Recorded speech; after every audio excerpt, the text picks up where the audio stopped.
Items on today's agenda. First, we have a list of nominees, 9 of them, who will be held over until the next meeting. Amir Ali, District of Columbia; Judge Melissa DuBose, District of Rhode Island; Judge Sunil Harjani, District Court for the Northern District of Illinois; Robert White, District Court for the Eastern District of Michigan; Jasmine Yoon, U.S. District Court for the Western District of Virginia; Joshua Levy, U.S. Attorney for the District of Massachusetts; Rebecca Lutzko, U.S. Attorney for the Northern District of Ohio; Roy Minter, U.S. Marshal for the Southern District of Georgia; and Almo Carter, Commissioner of the U.S. Parole Commission. We're going to vote on 6 judicial nominees today. 5 of them are nominees who have received blue slips from their Republican home state senators.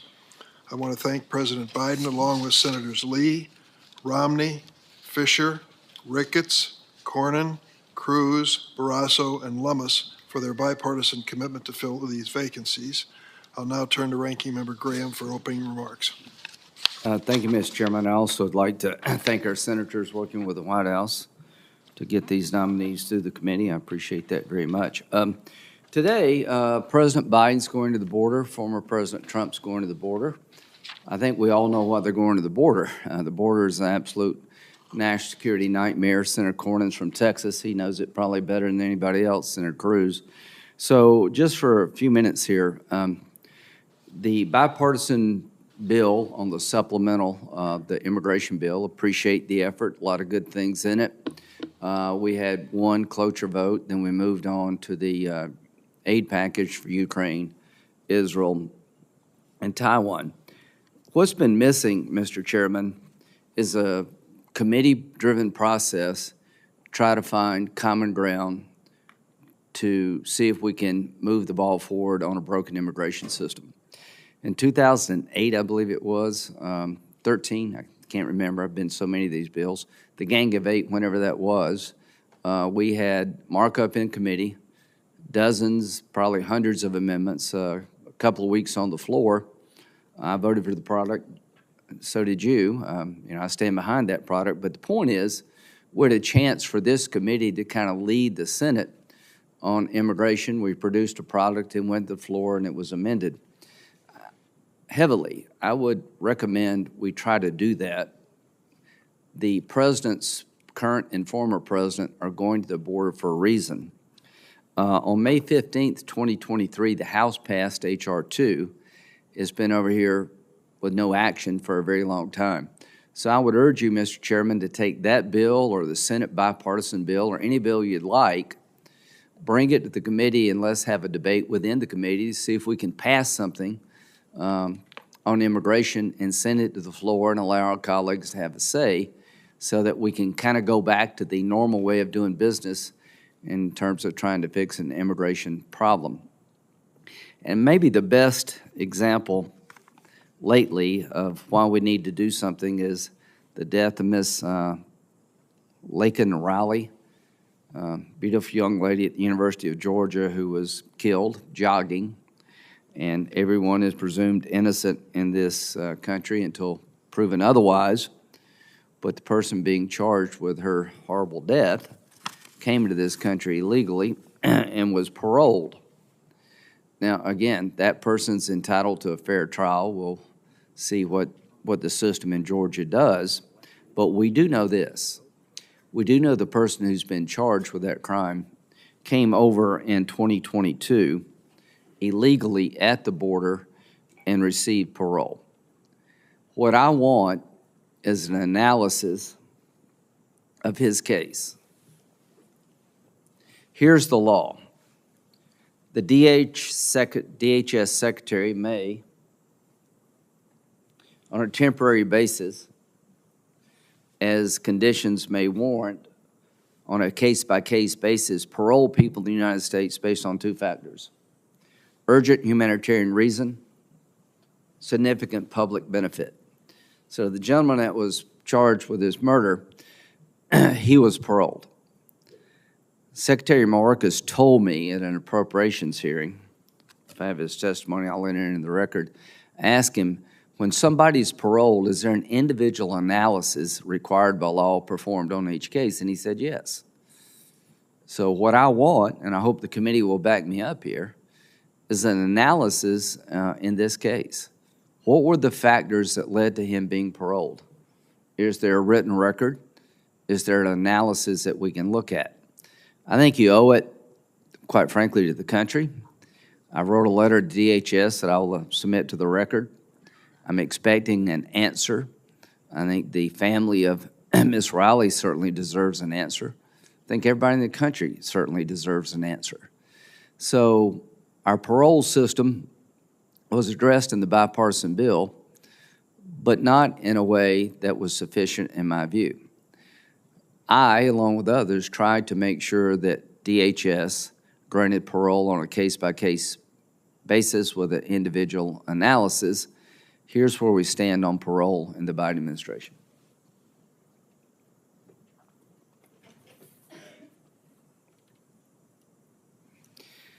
$795,000 people paroled in FY22, 802,764 paroled in FY23. In calendar year 23, I think it was 997,000 people.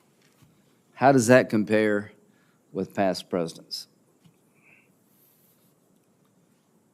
During the Obama-Trump presidency, the average number of people paroled into the United States per year was 5,623. The average for President Biden is 795,561. What's going on here? The law is being ignored, is being abused. The bipartisan bill did not address this. There needs to be a mandate from Congress reinforcing to DHS, stop blanket parole of people from Venezuela, Cuba, and other countries. You're violating the law. There's a court case in Texas about this. So I'll introduce into the record my letter to Secretary Mayorkas asking him about the information regarding the person charged with Ms. Riley's death. What were the factors considered to grant him parole in 2022? And I would urge this committee, after the visit by President Trump and Biden, current and former president, to take up some legislation as a base bill. It can be anything you would like, and see if the committee can find some common ground, report it to the floor of the Senate, and try to do something if we can. So, Mr. Chairman, the country is really in a crisis. There's enough fentanyl come across our border last year to kill everybody in the country. In the last 3 years, there have been enough fentanyl to come across our southern border to kill 5 billion people. There's been over 200 people come across the border on the terrorist watch list. The carnage related to a broken border is unbelievable. The leading cause of death of young people in this country is fentanyl poisoning coming across a broken southern border, mostly manufactured in China. I don't know how many people have to die. I don't know how much longer this has to go before we engage in a process that can get a result. I appreciate the bipartisan negotiations. It took months. It was done behind closed doors.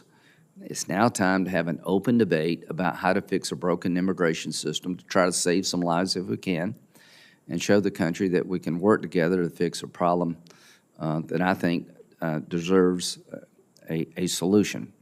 So with that, Mr. Chairman, I hope you will join me in insisting that DHS, Secretary Mayorkas, provide us information about why and how this individual was paroled. Thank you.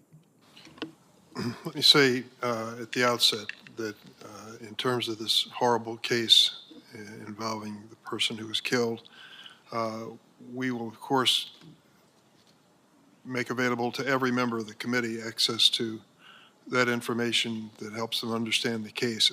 We have to draw the line short of interfering in the prosecution of this case, and I'm sure the senator from South Carolina agrees with that. Let me also say that the senator from South Carolina made it crystal clear months ago, that there would be no defense supplemental bill without addressing border security. He was adamant in his request, and his request was certainly timely. The situation at the border demands a response from Washington and Congress.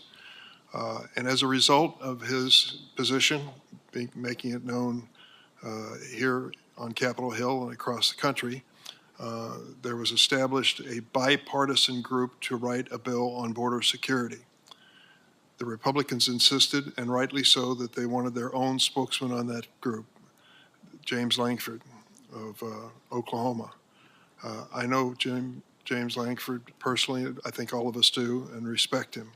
He is a principled individual. We may disagree on issues politically, but I do believe he is an honest man and would be an honest broker in this process. Kirsten Sinema joined in that, as well as Senator Murphy from Connecticut. And they put in not only hours, but days and weeks, perhaps months of effort to come up with a border security bill, and they did. I didn't like some provisions of it, but I understood that in this world we live in, compromise is an essential element to success. And we may have a majority in the Senate here, nominal majority. We still face a filibuster threat, even with that nominal majority. And so the border security bill was offered for the Senate to consider, a bipartisan approach, which I believe would have made positive strides towards dealing with many of the issues that the senator from South Carolina has just raised. We know what happened next. Donald Trump announced that he didn't want this bill to go forward. He went on to say, and explicitly quoted, said, "Blame it on me if the bill fails. I'm going to blame it on him." The decision not to even negotiate a bipartisan bill, but to stop cold in its tracks, is an edict from former president, which some people think very highly of. I don't. I think that bipartisanship, compromise, and attempt to make some progress is part of why we're here. So at this point, the senator from South Carolina says, let's have a hearing and a markup in this committee. Is Donald Trump going to rule that markup too and decide what comes out, if anything? I don't know the answer to that. But why in the world would we walk away from this bipartisan border security bill that has a chance of passage? Why isn't that the standard that we move on in terms of dealing with this unsustainable situation at the border? I'm willing to endorse that effort publicly, as I have before, because I think it's the right starting point. I respect James Lankford. I hope we all do, for the effort that he put into this on behalf of the Republican side. So we have more to say, I'm sure, in the days ahead about the border security situation. I know, Senator Leaf, if I could just have a second here to respond. I want to get on with the markup, but this is important in this regard. Senator Durbin, we have worked together to produce products that pass the Senate, fail. I know how frustrating that is. The bipartisan bill had many good things. I want to compliment Senator Lankford and Sinema and Murphy. I was actually part of the group trying to find a way to put something together. I never envisioned that we would have one cloture vote and move on to the defense supplemental. It was clear to me sort of the fix was in from a leadership point of view. The parole provisions in that bill were insufficient to deal with the problem we have. And here's the sad thing. The problem is self-inflicted. President Biden could stop all this by just following the law. And he's chosen not to. Most of the things we need to fix in the short term were self-inflicted. Remain in Mexico was a policy that you had to wait in Mexico until your asylum hearing that could be 4 or 5 years away. Well, people didn't pay. They stopped paying thousands of dollars to sit in Mexico for 4 or 5 years. I went to the border like 2 weeks ago with Senator Scott. If you go, and I recommend you go, I think we should all go to Ukraine. I think we should all go to the border. The Border Patrol will tell you, and I'm sure Senator Cornyn will echo this, that two things could be done really quickly. Basically, deport some people so people will stop coming if they see people leaving, and go back to remain in Mexico. That would stop 70% literally overnight. Those two things can be done without any law being passed. As to trying to find a solution, I didn't think one cloture vote would be the end of the debate. It certainly wasn't in the past. As to President Trump, he believes we can wait. I don't. I'll gladly have him mark up here. I think we need to do something as soon as we can, but we got to actually address the core issues here. And I was told by Senator Langford, when it comes to doing away with blanket parole, that's a non-starter.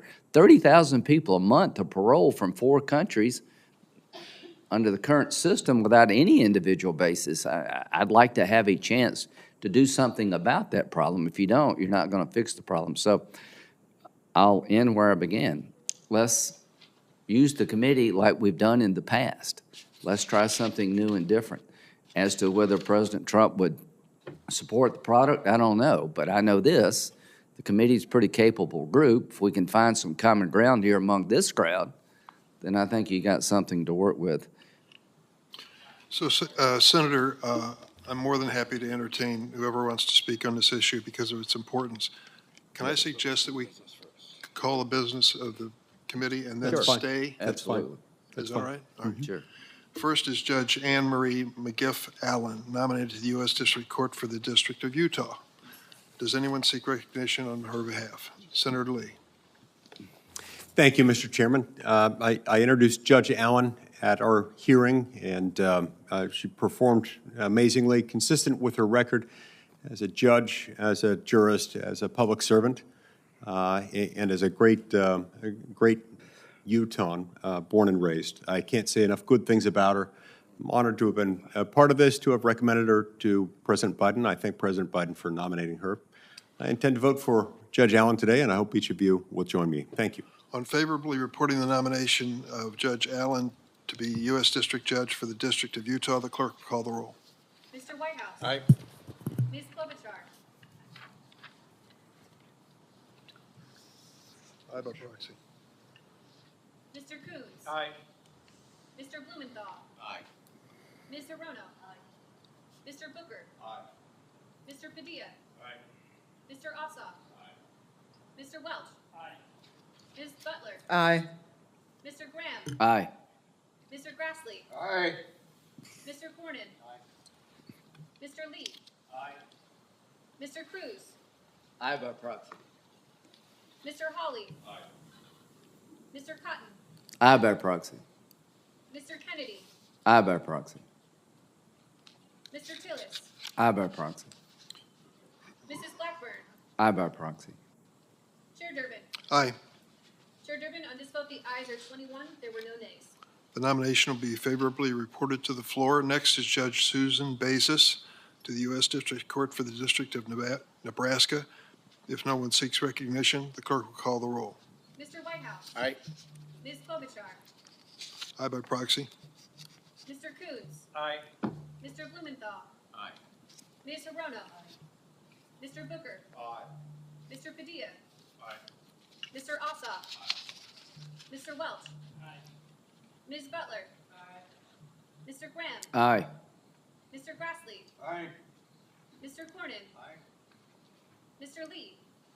Aye. Mr. Cruz. No by proxy. Mr. Hawley. No. Mr. Cotton. No by proxy. Mr. Kennedy. Aye by proxy. Mr. Tillis. Aye by proxy. Mrs. Blackburn. Aye by proxy.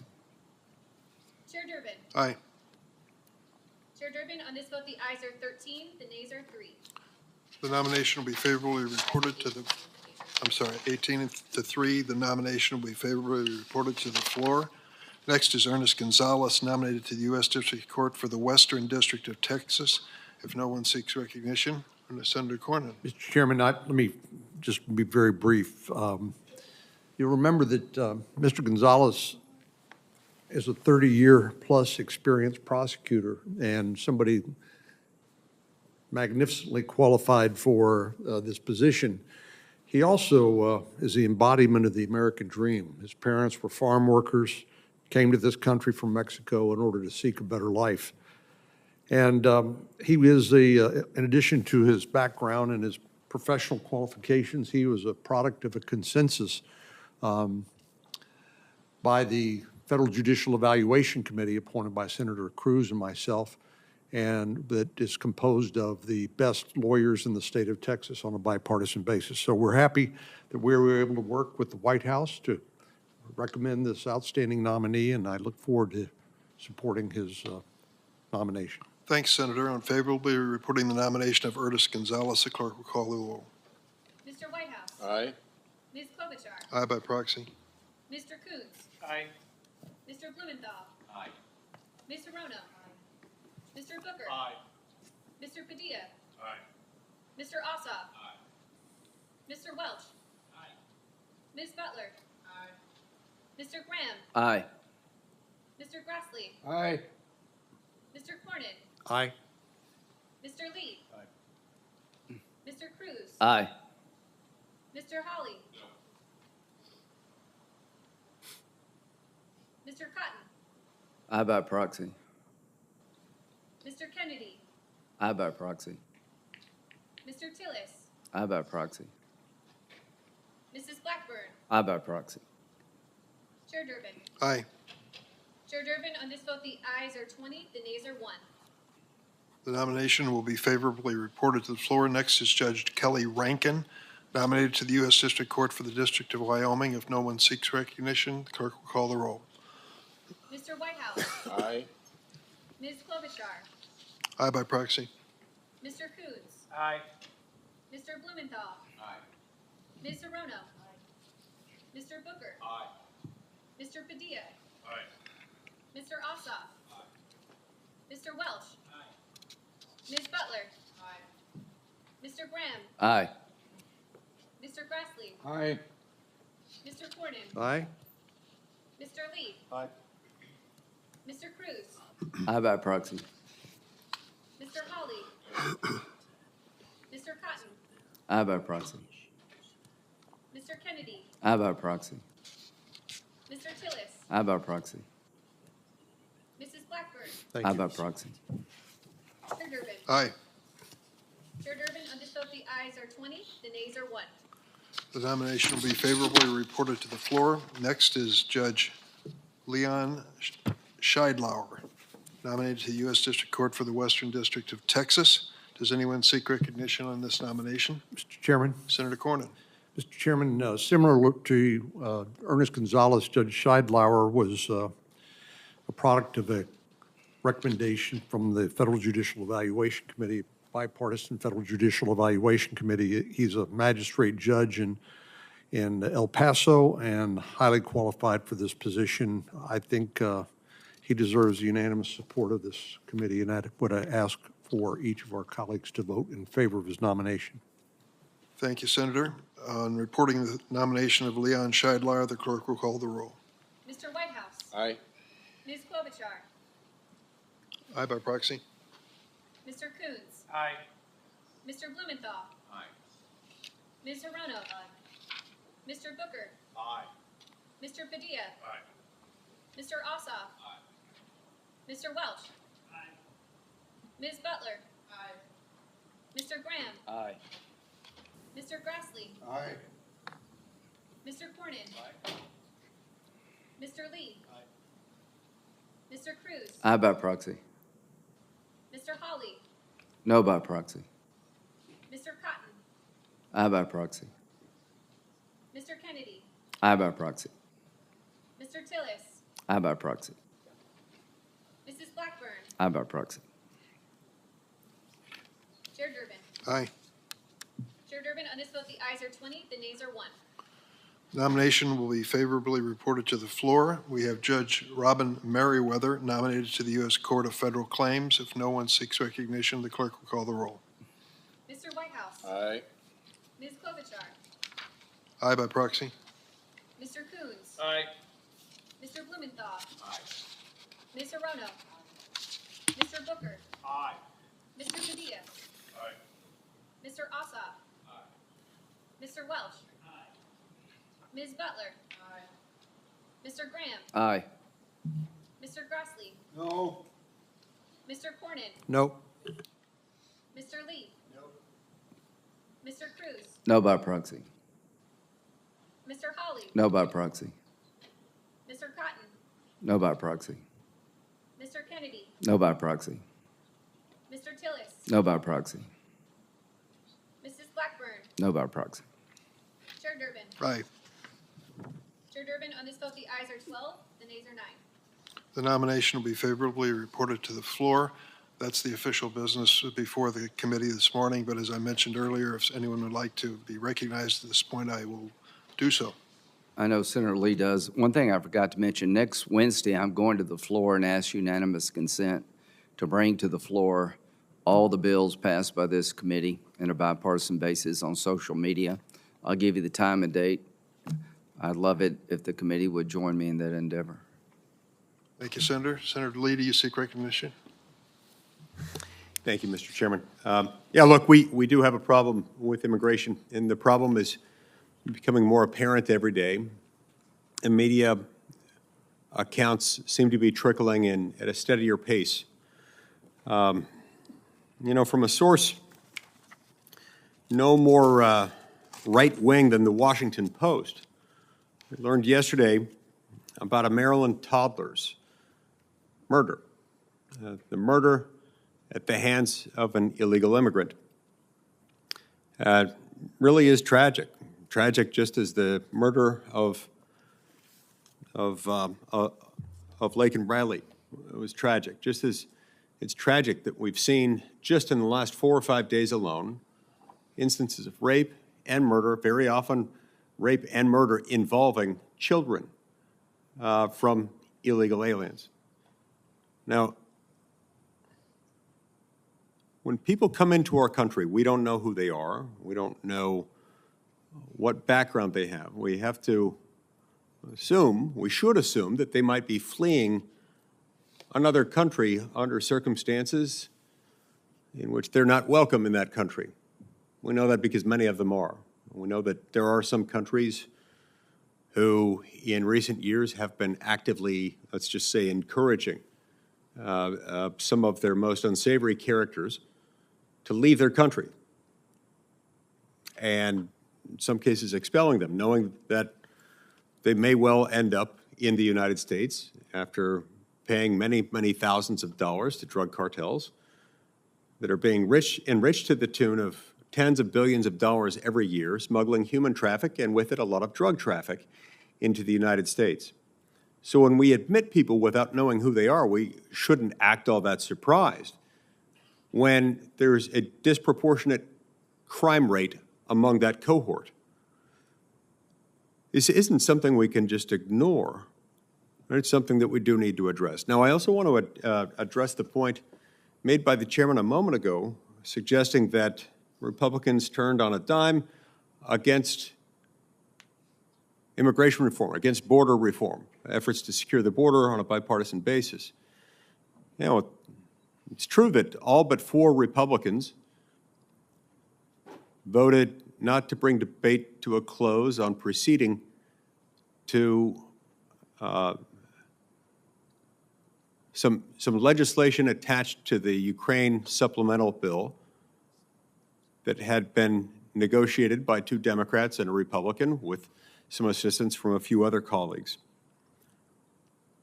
Number one, in my view, the 45th president was not a fan, but long before he weighed in, a lot of members were already expressing dissatisfaction based on what little we knew at the time about the bill. And it's not that the bipartisan effort led on our side by Senator Langford, it's not that it didn't reflect a lot of good work. It's not that it didn't involve a lot of hard effort, a lot of sweat, blood, and tears. It is rather that it didn't accomplish what the overwhelming majority, ultimately all but 4 members of our minority party, asked for and expected and wanted.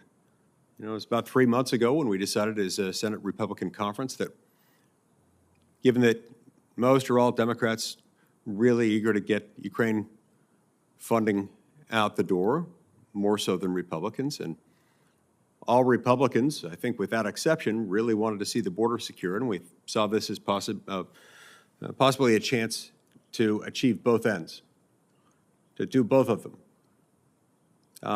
some on both sides would have to vote for something they might not otherwise vote for in order to get something significant. But the charge, as most of us understood it on our side of the aisle, was that this would need to be legislation that would force the administration's hand, leaving it little option but to actually secure the border, to bring about changes like the restoration of Remain in Mexico, the Migrant Protection Protocol, Safe Third Country Agreements, and anything akin to catch and release, and the practice of allowing people to come in without documentation, immediately submit an asylum claim, be processed, and then given a plane ticket to the U.S. city of their choice and be told at some point in the distant future you'll receive a notice that you should come to your immigration court hearing. We encourage you to do so. And by the way, that probably won't occur until the mid-2030s. And also, by the way, 180 days from now, you may apply for and will almost certainly receive a work permit. There's nothing in federal law that requires that to happen. In fact, asylum is itself a discretionary authority. It's not an individual right for any person. No one has a vested right to receive asylum. It is rather a discretionary authority granted to the Secretary of Homeland Security, who may, where certain conditions precedent have been satisfied, may choose to grant them asylum. And so when our bed space is full, they're supposed to be detained when they come across without documentation, even if they apply for asylum. But what this administration has been doing is saying we don't have nearly the space for this because they've been letting too many in and because they've also been not too eager to expand bed space, to say the least, and been closing down some of the facilities. But regardless, when bed space is at a premium, they just say, okay, well, come on in then. We'll let you stay here for a while meaning a decade or more. This was the part of the problem that manifested itself initially, and then it metastasized into other things like the categorical use of parole. Parole is supposed to be used in two circumstances. You've got the public need. There's some reason why that person needs to be inside the country for the benefit of the American people. Classic example of this is somebody speaks an obscure language. We need an interpreter who can speak English and that language. We can't find that kind of qualified person in the United States. We bring them in, temporarily allowed to be in the country under the public use, public necessity prong of immigration parole. And they can stay here for a short period of time, then go home. Then there's the humanitarian component where, somebody's mother dies. They're outside the United States. They've got no other way to get into the country. Here again, as a matter of discretion, Homeland Security can grant parole. But it's to be made clear, this is not to occur categorically ever. It's supposed to be an individualized, case-by-case basis based on the totality of those circumstances and whether they fall into one of these categories. Instead, this administration has been admitting many, many hundreds of thousands of these folks a year under categorical parole, saying we'll accept this money from this country, this money from this country. So when we finally got the draft, it was either 24 or 48 hours before we were expected to cast the first vote, our concerns had materialized, and there was nothing in there that would remedy the most significant components of the parole problem or of the amnesty, or the asylum problem. Nothing in there requiring the administration to reinstitute Remain in Mexico, the Migrant Protection Protocol, the Safe Third Country Agreements. There were some things in there that I think had some potential to do some good, but those things that had the potential to do some good, and I think would do some good under a different administration, did contain some loopholes, and those loopholes were significant.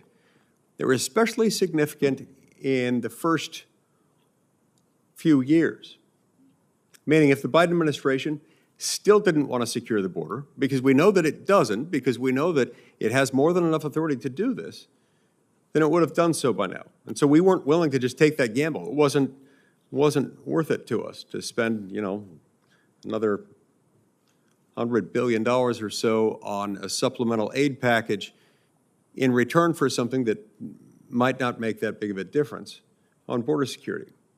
Now, what would a normal legislative body have done at that point, where there was, I think, a genuine desire to achieve bipartisan compromise? I think a normal legislative body in that circumstance would have said, okay, let's figure out what will work. Let's figure out what could get Republicans comfortable with supporting cloture on the motion to proceed to the bill.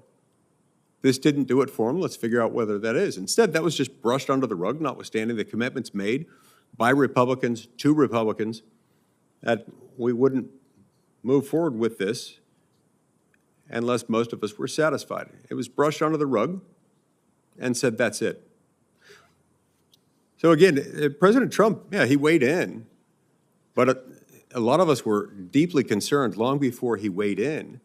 Certainly, in my case, I don't know any of my colleagues whose opinions changed after and as a result of President Trump weighing in. I think he was just reacting to the same realities that we were. So, look, to say that there was no will on the part of Republicans to achieve a bipartisan compromise isn't true, isn't fair. To say that Donald Trump did this isn't true, isn't fair. This is about the fact that we've got to get away from this system that says 3 members of the Senate can go in and write something down, and then we're going to treat that as if it were engraved on stone tablets, and it can't be changed. And we can't go back to the drawing board. Instead, the Senate just went right along and voted this thing through. And I was stunned, frankly, when 17 of my Republican colleagues voted with every Democrat except Bernie Sanders in order to bring debate to a close, not even allowing us, I and a number of my colleagues submitted amendments to the Ukraine bill, amendments that could have and should have been at least allowed to be called up and debated. I tried to call up a bunch of them, a bunch of amendments. And every single time, Democrats objected. And keep in mind, I wasn't asking unanimous consent to pass them, to adopt them. I was just asking consent that they be made pending. And even that was too much. Notwithstanding the fact that we were blocked out of any opportunity to improve the bill, 17 of my Republican colleagues joined with the Democrats in order to shut us out and then passed it. Senator, can you allow one of your I'm colleagues finished. to speak? That's it. I'm finished. Thanks. Thank you very much. Senator Coons? Mr. Chairman, thank you. I'd just like to take an opportunity before we conclude today to recognize my very talented senior counsel, Aaron Stanislawski. He has served me and this committee and Delaware admirably for 5 years. He is moving back to New York to be closer to family, to return to private practice. I was very fortunate to get him to join my staff from a prominent national law firm in 2019. His portfolio was broad. It spanned technology and innovation, artificial intelligence, telecommunications, gun violence, court reform. I am presenting Aaron today with 4 different pieces of legislation signed into law. There are members of Congress who serve years without ever getting a bill signed into law. And Aaron, it is just a reflection of your work ethic, your talent, your skill that I've got 4 at least to recognize you with today.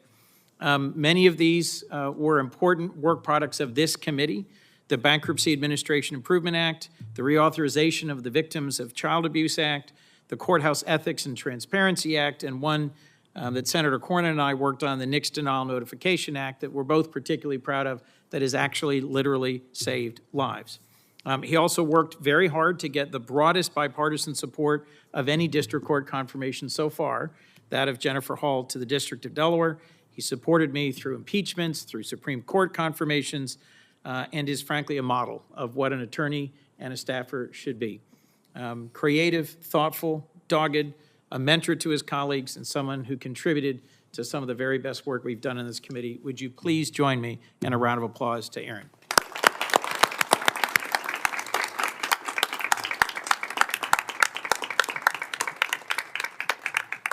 Mr. Chairman. Senator Cornyn? Mr. Chairman, I promise not to be long, but I won't repeat what Senator Graham and Senator Lee have said, which I agree with.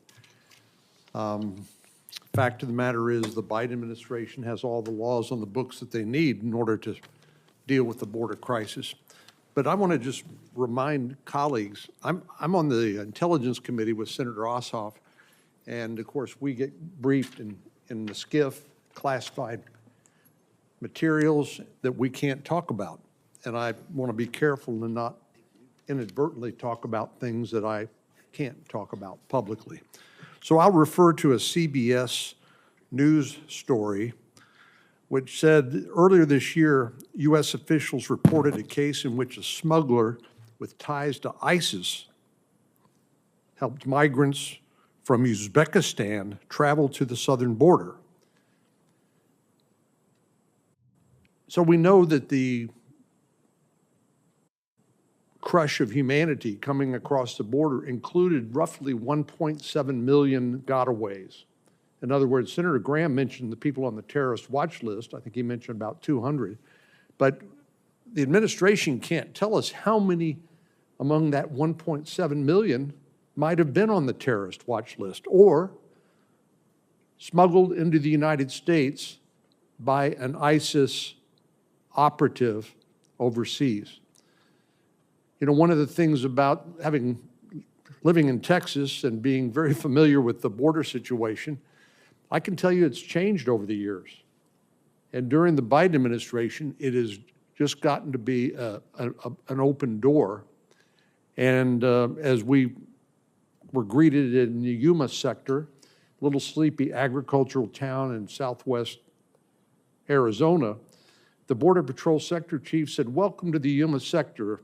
This last year, we welcomed migrants from 140 plus, I think Senator Coons was there with me, 140 plus countries speaking more than 200 languages." Senator Kelly from Arizona, who was with us, said, "I get it. Mexicali is a major city in northern Mexico with an airport.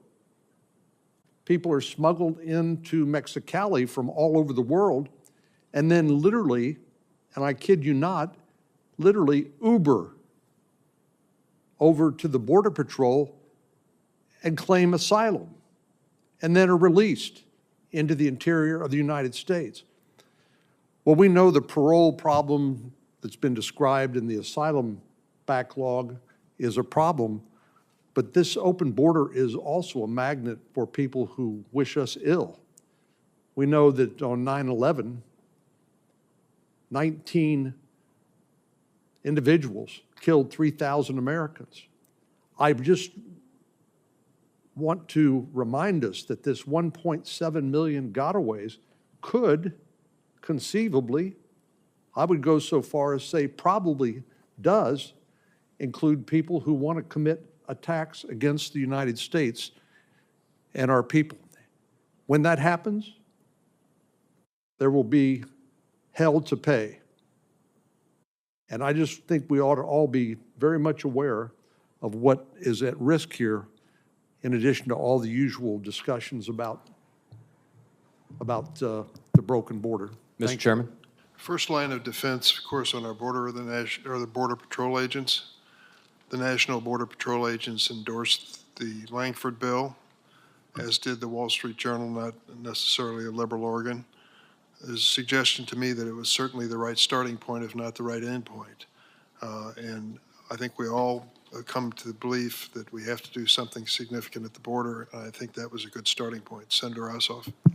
Thank you, Mr. Chairman. And I thank Senator Cornyn for raising the urgent concern associated with the counterterrorism threat and unlawful entry at the southern border. We should be losing sleep over it. But, Mr. Chairman, that's why it's inexcusable that we were blocked even from debating and amending Senator Langford's bipartisan proposal. Senator Lee made reference to what a normal legislative body would do under these circumstances?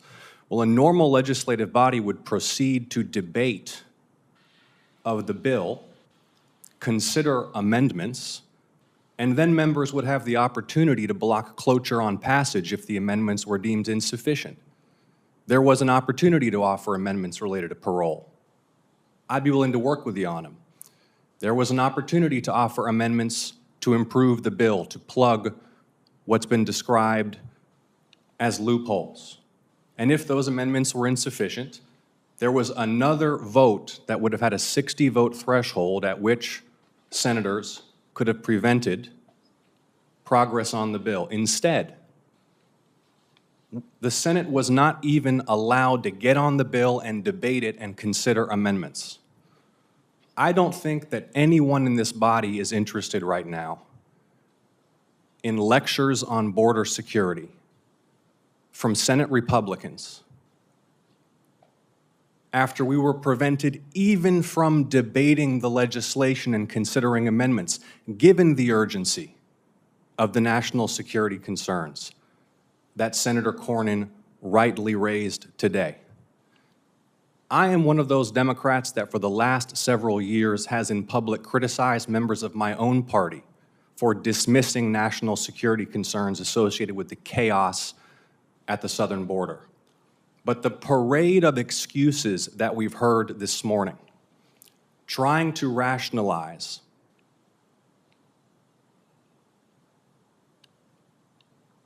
the blocking of even an opportunity to debate and amend legislation drafted by Senator Langford, Republican of Oklahoma, sterling national security and border security credentials, is completely unpersuasive.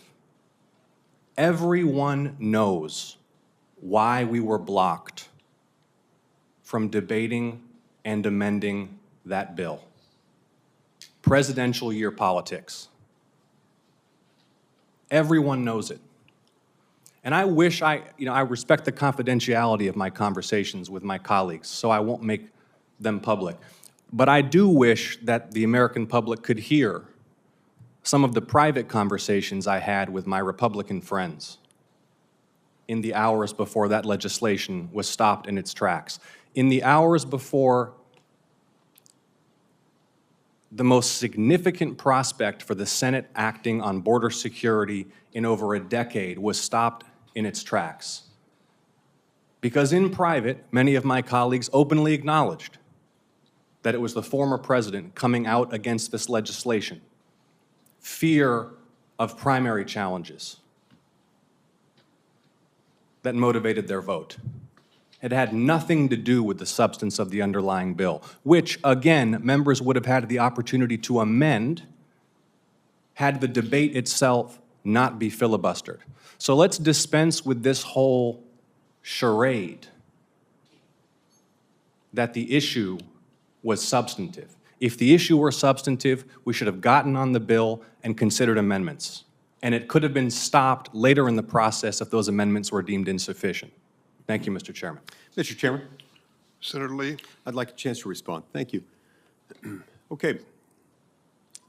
Let's go back to the last time we undertook a major effort to reform our immigration laws. Remember that? It's known as the Gang of Eight moment.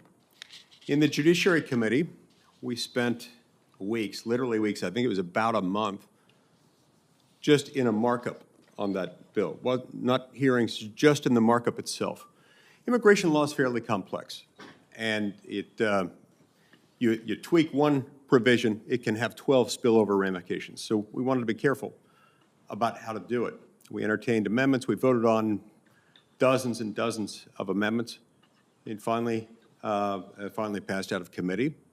It ultimately got to the Senate floor, and it ended up passing. I didn't vote for that one. I had some deep concerns with it, but it had a process. Now, to be short, the proposal negotiated by three of our colleagues, two Democrats and one Republican, wasn't as big as that one. I don't think it would have needed an entire month of markup. It's something that probably could have been marked up much faster than that, but it certainly On no planet could you describe it as being so simple that it didn't need a markup at all. And not only did it not need a markup, it didn't even need a hearing before the Committee of Jurisdiction, which is this committee.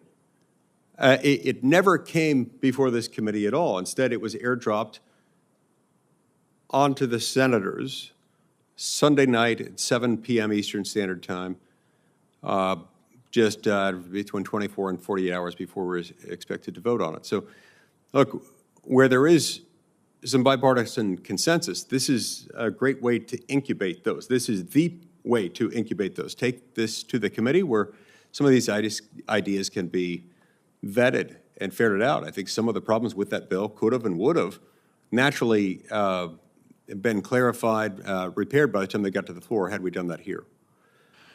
Thank you, Senator Lieber. Well, hang on. I will finish. Just give me a couple more minutes. I'm almost finished. As to your point, Senator Ossoff, about cloture, I understand the point. I do. But been around this place long enough to know that that's kind of it's like a teaser rate. That's a tricky moment. The minute you support cloture on the motion to proceed to a measure, you sort of flip the script.